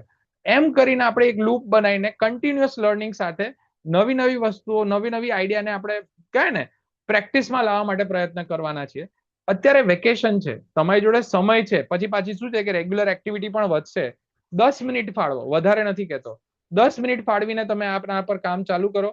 હજુ ઇલેક્શન આવી રહ્યા છે એટલે કેવું છે કે તમારી જોડે કામ હશે, પણ 2-3 સેશન હજુ વધારે ડિટેલમાં નથી. સોમવારથી જ આપણે ડિટેલમાં લેપટોપ ખોલીને કે મોબાઈલની અંદર ચેટ જીપીટી પર કામ કરવાનું આવશે. ત્યાં સુધી તમે ખાલી 10-10 મિનિટ આપો, દરરોજની 10 મિનિટ, પણ તમારા બ્રેનને એક પ્રોગ્રેસ પર લઈ જાઓ. પરફેક્ટ થવાનો ઇન્ટરેસ્ટ ના રાખશો. દરરોજ તમે પ્રોગ્રેસ કરો છો ને એવું તમારા બ્રેનને કહો કે ના, હવે મેં જે ગઈકાલે કંઈક જોયું હતું, શીખ્યો તો, એની અંદર આગળ વધી રહ્યો છું. બસ આટલું તમારા બ્રેનને તમારે કહેતા રહેવાનું છે. અને ધીરે ધીરે આની હેબિટ સ્ટેકિંગ ને એના પર પણ હું વાત કરીશ. એ ધીરે ધીરે આગળ જેમ પ્રેક્ટિસની વાત હશે ત્યારે લઈ જઈશું. અત્યારે તમે વિચારો અને થોડુંક અપ્લાય કરો, વિચારો અને થોડુંક અપ્લાય કરો, અને તમારું રિસર્ચ થોડુંક થોડુંક વધારતા રહો. તો આવી રીતે આપણે રિફ્લેક્શનની સાથે સાથે આગળ વધવાની ગણતરી છે. હવે આપણે આ બધું કોના માટે કરી રહ્યા છે અને કેમ કરી રહ્યા છે? તો જો મેં ઘણા બધા બાળકોને ભણાયા છે, ઘણા બધા બાળકોને આગળ જતા જોઈએ છે, બરાબર. 8-8 વર્ષ સુધી મેં એમને ટ્રેક કર્યા છે કે આ બાળકમાં શું ડિફરન્સ આવી રહ્યો છે, કઈ રીતે આવી રહ્યો છે, એમને શું આપવાથી એ ડિફરન્સ આવશે. તો એક જ ઇન્ટરેસ્ટ છે કે દરેક બાળકમાં જે ક્રિએટિવિટી છે ને એને સિસ્ટમ ક્યાંક ને ક્યાંક સપ્રેસ કરી રહી છે અત્યારે, અને એક ટીચર એમને અનલોક કરી શકે. અને મને એવા ટીચર મળેલા છે, બરાબર. હું તમને મારી વાત કરું તો મેં તમને પહેલા વાત કરી હતી, એક લીની મેડમ હતા, એમને મને ઉભો કરીને કીધું હતું કે પેરેગ્રાફ વાંચો. મેં પેરેગ્રાફ વાંચ્યો, હું બેસી ગયો, અને પછી મેં પહેલી મારી 8મા ધોરણમાં સાયન્સની હોમવર્ક બુક બનાવેલી, ક્લાસવર્ક બુક. ત્યાં સુધી મેં કોઈ બુક નથી બનાવી, અને સાયન્સ મને વિષય ગમતો થઈ ગયો. તો એક ટીચર આટલો મોટો ફેરફાર લાવી શકે છે બાળકમાં. ખાલી એક કહે ને એક સારી રીતે તમે એની જોડે વાત કરીને જ્યારે એને સમજાવો છો તો એ ડિફરન્સ એનામાં આવે છે. મને મારા ડિપ્લોમાની અંદર જે મારા પ્રોફેસર હતા, હેડ ઓફ ડિપાર્ટમેન્ટ હતા, એમને મને સમજાવીને એવું કીધું હતું કે તારા લર્નિંગ પેટર્ન ઉપર કામ કર. તારી લર્નિંગ પેટર્ન જેટલી સુધરશે ને એટલું તું સારી રીતે કામ કરી શકીશ. તો મેં મારા લર્નિંગ પેટર્ન ઉપર કામ કર્યું ને ખાસું બધું ઘણું શીખ્યો. અને એમને મને ત્યારે એક કીવર્ડ આપેલો, MIT, કે તારે ગૂગલ કરવું હોય તો ગૂગલની પાછળ એક MIT ઓપન કોર્સવેર લખવાનું તારે, એટલે તને સારામાં સારા રિસોર્સિસ મળશે. તો મને 2010માં એક કીવર્ડ મળ્યો, અને એ MIT ગૂગલ કરતા કરતા કરતા એટલું બધું શીખ્યો. અને સાથે સાથે એ જ MIT ના બેઝ ઉપર હું રાજેશ સરને મળ્યો, અને એ જ MIT ના બેઝ ઉપર પછી હું હમણાં MIT જઈને પણ આવ્યો. તો સમય લેશે પણ ડિફરન્સ આવશે, અને ડિફરન્સ માટે આપણે મહેનત કરવી પડશે. તો આપણે ટીચર તરીકે બાળકોને એમના સમયમાં એમનો જે ટ્રેજેક્ટરી પોઈન્ટ છે થોડોક ચેન્જ કરી દઈશું ને, એ લોકો ક્યાંય આગળ નીકળી જશે. અને એ કામ એઝ અ ટીચર આપણે જ કરવાનું આવશે, કારણ કે એ જ આપણી જવાબદારી છે. તો એ બધા માટે થઈને આ આખી મહેનત થઈ રહી છે. મને કોઈક મારા ગુરુએ મદદ કરી હતી, હવે એ જ મહેનત હું આગળ કરું છું, જેથી કરીને બીજા બાળકોને એ મળી રહે. ટેકટોપ આ કાર્યમાં અમે ખાસી મહેનત હજુ પણ કરવા માંગીએ છીએ. ડિજિટલાઇઝેશનમાં હવે કેવું છે કે AI આવ્યા પછી અમારી જોડે અમારા ટૂલ્સ વધ્યા છે, અમારી ટીમ વધી છે, અમારી જોડે ઘણા લોકો જોડાઈ રહ્યા છે. તો તમે ખાલી અમારી જોડે પ્રોબ્લેમ પહોંચાડી દો, સોલ્યુશન અમે લાવવાનો પ્રયત્ન કરીશું, અને પ્રોબ્લેમ અમારી જોડે આવશે ને તો અમારી જોડે એક પ્રોબ્લેમની આખી રેપોઝિટરી છે કે જ્યાં અમારી જોડે જેવો પ્રોબ્લેમ આવે ને એટલે અમે એમાં ફીડ કરી દઈએ છીએ, અને એ પ્રોબ્લેમનું લિસ્ટ વધતું જ જઈ રહ્યું છે, અને એમાંથી પછી અમે એઆઈ ની મદદ લઈને નવા નવા સોલ્યુશન બહાર કાઢીને ટીચર જોડે પાછા પહોંચાડીએ છીએ. અમારો એક જ સિદ્ધાંત છે, ટીચરને કોન્ટેન્ટ પહોંચી જવું જોઈએ. એ કોન્ટેન્ટ ટીચર જોડે પહોંચે તો ટીચરનું કામ થોડું સરળ થઈ જાય છે, અને ટીચર સારી રીતે બાળકો જોડે કામ લઈ શકે છે. કારણ કે સ્વાભાવિક છે કે મેં જે 10 વર્ષ આના પર છળ નાખીને મહેનત કરી, એ 10 વર્ષ તમે નથી નાખી શકવાના. એટલે એ જે મારી મહેનત છે એ જો મારા સુધી સીમિત રહેશે તો તમારા સુધી કેવી રીતે પહોંચશે? તો એ જે મહેનત કરીને મેં આઉટકમ લીધું એ હું તમારા સુધી કેવી રીતે પહોંચાડી શકું? તો એ છે કન્ટેન્ટ, કે હું કન્ટેન્ટ અને સ્ટ્રક્ચર એવી રીતે આપું જેથી કરીને તમે એનામાં ઇનેબલ થઈને નીચે બાળકોને ઇનેબલ કરી શકો. તો આજનો આપણો જે બેઝિક સેશન છે, જે થિયરી પાર્ટ છે, અહીંયા પત્યો. હવે આપણે ક્વેશ્ચન્સ લઈ લઈએ. તમારી જોડે કોઈ પણ પ્રકારના ક્વેશ્ચન્સ હોય જે આજના સેશન અથવા તો જૂના 2 સેશન, પહેલો સેશન ક્લાસરૂમ પર હતો, બીજો સેશન બ્રેન પર હતો, ત્રીજો સેશન આપણે ક્રિએટિવિટી અનલોક પર હતો, ચોથા સેશનથી આપણે એઆઈ ની અંદર જમ્પ કરી રહ્યા છે, અને કોર એઆઈ શું છે અને કેમ એઆઈ હવે આગળ જઈને આટલું આગળ વધશે એના ફેક્ટ ફિગર ને એના રિસર્ચ પર આગળ કાલે વાત કરીશું. તો આપણે પ્રશ્નો હોય તો પ્રશ્નો લઈ લઈએ. આપણી જોડે હજુ થોડોક સમય છે, 9-1 મિનિટ જેટલો. થોડાક પ્રશ્નો આવેલા છે, તો કોઈ જ વિદ્યાર્થી માટે પહેલેથી અવધારણા ના બાંધવી જોઈએ. ક્રિએટિવિટી વિકાસ માટે ની એ પહેલી શરત છે. બરાબર છે પ્રકાશભાઈ, એ જ આપણે વાત કરી. એઆઈ દ્વારા વેબસાઇટ એડિટિંગ વિશે માહિતી આપજો, ખાસ પ્રેક્ટિકલ. ચોક્કસ. તો જો અત્યારે તમે જે વેબસાઇટ વાપરી રહ્યા છો ને, ડેશબોર્ડ, એ પણ એઆઈ થી જ બનેલી છે. મેં જ બનાવી છે, મારી ટીમ એના જોડે કામ કરી રહી છે. તો અમે તમને વેબસાઇટ બનાવતા શીખવાડીશું. વેબસાઇટ બનાવવા માટે ઘણી બધી બેઝિક માહિતી તમને ખબર હોવી જોઈએ. એટલી ડિટેલમાં ના હોય તો ચાલે, પણ કમ્પ્યુટર જોડે તમે એકદમ વેલ વર્સ હોવા જોઈએ. ટાઈપિંગ થઈ ગયું કે વેબસાઇટના ક્રોમ થઈ ગયું કે આ બ્રાઉઝર વિશે તમને આઈડિયા હોવો જોઈએ. જ્યારે અમે ટ્રેનિંગ લઈશું તો એટલું તમે જાણીને આવો. ના જાણતા હોય તો જ્યારે સેશન પતે પછી જાણવાનો પ્રયત્ન કરો, તો પણ તમે એકાદ મહિનામાં તમારી પોતાની સ્કૂલની અથવા પોતાની પર્સનલ વેબસાઇટ બહુ સરળતાથી બનાવી શકશો. વોટ્સઅપ ગ્રુપની લિંક, તમે અમારો નંબર છે, જેમની જોડે ના હોય નોટ કરી લેજો. બરાબર, રેકોર્ડિંગમાંથી પણ મળી જશે. 9 ને 22 બોલી રહ્યો છું. 9033004450, 9033004450. આ નંબર ઉપર તમે વોટ્સઅપ કરીને મેસેજ કરશો, અમે તમને ગ્રુપમાં એડ કરી દઈશું. અથવા તમારા કોઈ મિત્ર ઓલરેડી ગ્રુપમાં હોય એમને કહેશો તો પણ અમે ગ્રુપમાં એડ કરી દઈશું. જે લોકોએ હમણાં પાછળથી 2 દિવસમાં રજીસ્ટ્રેશન કર્યું છે એમને અમે ઈમેલ નથી મોકલ્યા. એમના ઈમેલ હું કાલે સવારે ડિસ્પેચ કરાવડાવી દઈશ. તો એમાં પણ તમને વોટ્સઅપની જોડાવાની લિંક મળી જશે. હજુ પણ આપણી જોડે ટોટલ 80 થી 100 જ ટીચર જોડાઈ રહ્યા છે. તો હજુ 200 ટીચર જોડાઈ શકે એવી આપણી જોડે કેપેસિટી છે. તમારે કોઈ પણ તમારા લાગતા વળગતા ટીચર જેને આ વસ્તુની જરૂર છે કે જેને એમાં ઇન્ટરેસ્ટ હોય એને પણ કેવું હોય તો હજુ પણ રજીસ્ટ્રેશન જઈને કરાવી શકો છો. રજીસ્ટ્રેશન 500 એ ફૂલ થઈ જશે, એની ચિંતા ના કરતા. વેટ લિસ્ટમાં જવા દેજો. વેટ લિસ્ટમાંથી પણ આપણે એમને એડ ઓન કરી દઈશું. આપણે 300 ટીચર સુધી પહોંચવાની પૂરેપૂરી ગણતરી છે. હવે આપણે પ્રશ્નો લઈ લઈએ. અત્યારે ઓનલાઈન કોન્ટેન્ટ ગુજરાતીમાં મળતું નથી, એ દિશામાં કામ થાય તો સારું. મેં છે ને એના પર કામ કરેલું ઘણા ટાઈમ પહેલા, અને હવે હું ફરી ચાલુ કરી રહ્યો છું. તો એમાં આપણે બધા ભેગા મળીને કામ કરવું પડશે. હું એક પ્લેટફોર્મ બનાવી શકું જ્યાં તમારા બધા કોન્ટેન્ટને લિસ્ટ કરી નાખું, પણ બધાએ કોન્ટેન્ટ આપવું પડશે. અને એક વખત તમે આ શીખી લેશો ને, 21 દિવસનો કોર્સ પતાવશો ને, પછી તમને કોન્ટેન્ટ જનરેશન બહુ સરળતાથી કરી શકશો. અને એ આપણે ટીમ મળીને કામ કરીને એ પ્રયત્ન આપણે કરીશું કે ગુજરાતીની અંદર આટલું સારું કોન્ટેન્ટ કેવી રીતે બની શકે. પછી યુટ્યુબ ચેનલ ક્રિએટ કરતા પણ શીખવજો. સારું, ચલો એનો પણ એક સેશન લઈશું. આજની તારીખમાં જે શિક્ષકો બાળકોને પ્રશ્ન પૂછે છે, શિક્ષકો બાળકોને ગમતા નથી. હવે જો રાજેન્દ્રભાઈ, વાત તમે એકદમ સાચી કીધી, પણ મારા જેટલા પણ સ્ટુડન્ટ છે, હું વાત કરું, અઝીઝ લોખંડવાલા છે, પછી સમર્થ છે, આ બધા બાળકો છે રાતે 11-12 વાગે મને ફોન કરીને પૂછે કે સર આ કેવી રીતે થાય, અને હું એમને થોડીક દિશા સૂચન કરું ને પાછા એ લાગી જાય. મને 12 વાગે ફોન આવેલા છે અઝીઝના કે સાહેબ આપણે જે પેલું કરતા હતા ને એ થઈ ગયું, બસ ખાલી એ કહેવા માટે ફોન કર્યો. તો બાળક છે ને ઇમોશનથી ચાલે છે. આપણે જેમ વાત કરી હતી કે ઇમોશન વગર બાળકને ભણાવવો પોસિબલ નથી, અને તમે જે બોલો છો ને એના પર બાળકનો વિશ્વાસ ટકેલો હોય છે. એટલે આપણે જો બાળકને પ્રશ્ન પૂછવા પર આપણે એક્ટિવેટ નહીં કરીએ અને એમના પ્રશ્નોની સામે જો એક પહેલું એવું માનીને ચાલો કે તમે એકદમ જાણકાર નથી. દુનિયા એટલી બદલાઈ ગઈ છે કે તમને ઘણી બધી વસ્તુ નહીં આવડતી હોય. તમે એવું લઈને ચાલો કે બેટા આજે નથી ખબર, કાલે ગૂગલ કરીને શોધીને કાલે જવાબ આપું. જો તમે આટલું કરતા થઈ ગયા ને તો પણ તમે બીજા દિવસે રિસર્ચ કરીને જે જવાબ આપો છો ને એવા શિક્ષકોને બાળકો હંમેશા પ્રેમ કરે છે. અને તમે જોશો તો એમાં જ ડિફરન્સ આવી શકશે. શાંત બાળકો ચર્ચામાં ભાગ લેતા નથી, એ કેવી રીતે કરવા, આ એક આખો અલગ ટોપિક છે. આપણે આને ડિટેલમાં લઈએ. બરાબર, હું મારી ટીમને કહીશ કે આ ટોપિક છે ને એના પર એક અલગ સેશન પાછળથી ગોઠવે અને આપણે 100% એડ કરીશું. Can AI create blocks for MIT app inventor project? મેં છે ને આખી એપ બનાવી છે અલગથી ક્લોડ અને બધું વાપરીને, પણ એમઆઈટી એપ ઇન્વેન્ટર હજુ ટ્રાય નથી કર્યું. હું ટ્રાય કરીને પછી તમને એનો જવાબ આપીશ. બાળકો માટે ચેટ જીપીટી કે નોટબુક એલએલએમ જેવા ટૂલ્સ ક્રિએટિવિટીને ઇફેક્ટ ના કરે તે માટે શું કરવું જોઈએ? તો જો પહેલી વસ્તુ છે ને વિરલ બેન, સૌથી પહેલું એ આવે છે બાળકને પહેલા વિચારવા દો. તમે જોશો ને તો આ આખું પ્રેઝન્ટેશન એઆઈ મને મદદ કરે છે, પણ એનો ફ્લો હું મારી રીતે ડિસાઈડ કરું છું. આપણી હ્યુમન ક્રિએટિવિટી છે ને એમાં ઇમોશન બહુ સારી રીતે ભરેલા છે. ચેટ જીપીટી શું કરશે, એ બજારમાં જશે, બધો ડેટા જશે, એ ડેટામાંથી જે સારો સારો પહેલા મળ્યો, જે રીતે આપણે પ્રોમ્પ્ટ લખ્યો છે એ રીતે આપણને આપી દેશે. તો એ વસ્તુ જે આપે છે એ જે ડેટા પર ટ્રેન થયું છે એ આપશે. પણ તમે જે વિચારો છો એમાં જો ક્રિએટિવિટી સારી રહી તો તમે એને એ માગી શકશો કે જેની તમારે જરૂર છે. તો તમે જ્યારે કંઈ પણ આપો છો તો એના પહેલા તમારે એને વિસ્તૃત રીતે ડિફાઇન કરવું બહુ જરૂરી છે.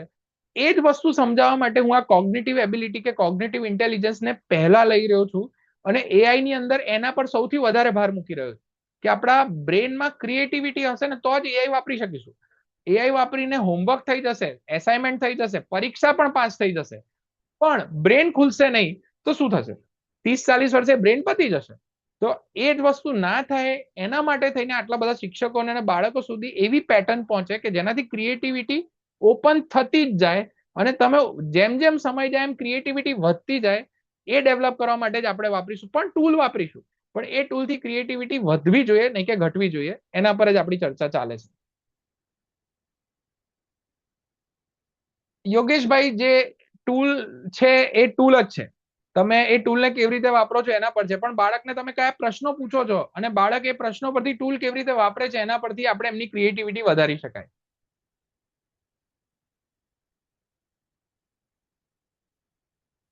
આપણે એક વખત છે ને નોટબુક એલએલએમ નો એક અલગથી સેશન રાખીશું. આ 21 દિવસના સેશન પતવા દો, પછી આપણે અલગથી એપ બેઝ સેશન રાખીશું કે આ એપથી શું કરી શકાય અને કયા લેવલની ક્રિએટિવિટી લાવી શકાય. પછી આપણે ધીરે ધીરે એમાં આગળ લઈશું. ઓકે, જે બાળક શિક્ષક સાથે કનેક્ટ ના થતો હોય એના માટે શું કરવું જોઈએ? તો એના માટે છે ને આપણે સાયકોલોજીસ્ટની હેલ્પ લઈએ. મારી જોડે એક ગંગોત્રીબેન કરીને છે, ગંગોત્રીબેન સોનેજી, બરાબર, એમને આપણે એક સેશનમાં બોલાવીશું અને એ સેશન શનિ અથવા રવિવારમાં રાખીશું અને એમનું રેકોર્ડિંગ પણ આપણે રાખીશું, જેથી કરીને કોઈ શિક્ષક મિત્રો લગ્નની સિઝન છે એમાં બિઝી હોય તો પણ પાછળથી જોઈ શકે.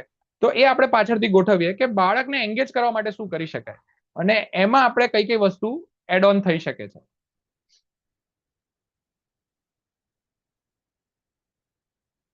હા, વાત સાચી છે કે બાળક કોપી પેસ્ટ જ કરે છે, પણ ખાસ કરીને આપણે પણ ઘણી જગ્યાએ એ જ કરીએ છીએ. હવે આમાં ત્યાં જ આવે છે કે જે તમને આપે છે એનાથી તમે સંતુષ્ટ છો?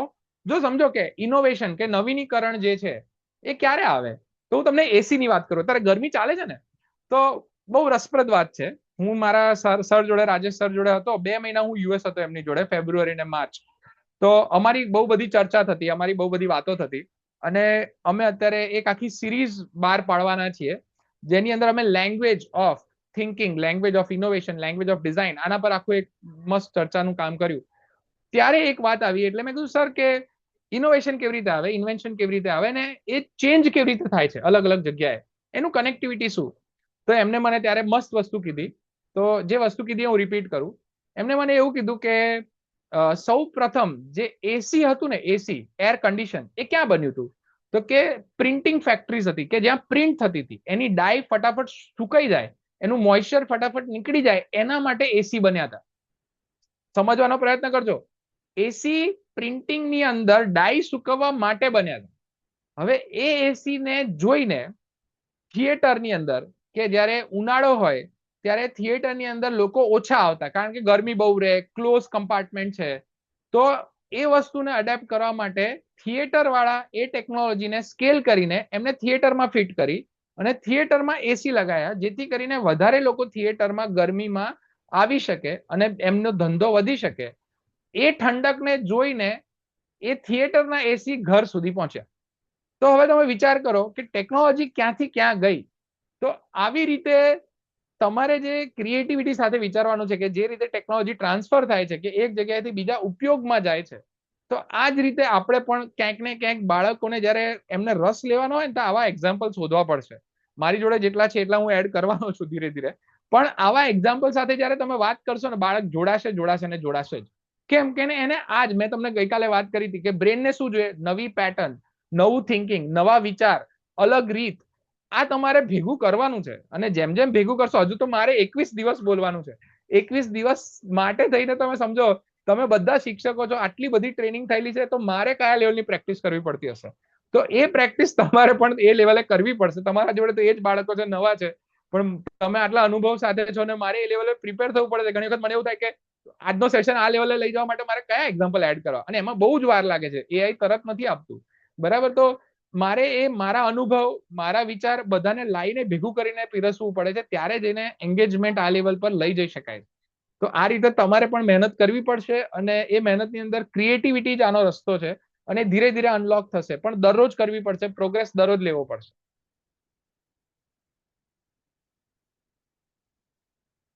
લિટરસી પર આપણે પાછળથી લઈએ, ગુણાકાર ઘડિયાની જે વાત થાય છે ને, એમાં ઘણા બધા શિક્ષકોએ ખાસું કામ કરેલું છે, બરાબર? હું એક મહાદેવ કરીને છે, ઓરેગામીના આર્ટિસ્ટ છે, મને એમનું સાચું નામ નહીં કહેતો, પણ હું એમને મહાદેવ તરીકે જ કહું છું. ઈડરમાં હું એમને મળ્યો તો 2018માં. એમને પણ ખાસું બધું કામ કર્યું છે. તેવા શિક્ષકો છો જ તમે બધા. એમને પ્લેટફોર્મ પર લાવવાનું કામ ટેકટોપ કરશે, અને ધીરે ધીરે આ બધા પ્રશ્નો તમે પૂછો છો ને, એને અલાઇન કરીને આપણે એક સિરીઝ ઓફ ટોક પર લાવવાની ગણતરી છે. પણ એ સ્કૂલ ચાલુ થાય ને ત્યારે કરીશું, જેથી કરીને વેકેશનમાં એક સમય પણ મળી રહે અને કોઈ બીજા પ્રશ્નો ના થાય.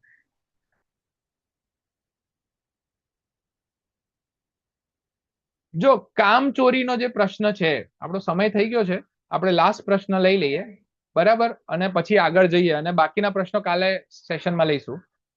કામચોરીમાં છે ને, મને મારા સાહેબે જે પ્રશ્ન આપ્યું હતું, રાજેશ સરે મને કીધેલું કે એ કરાટે શીખતા હતા જ્યારે, ત્યારે કરાટેની અંદર છે ને, આપણને બે ઢીચણ ઉપર આમ રાખીને અડધી બેઠક કરાવે.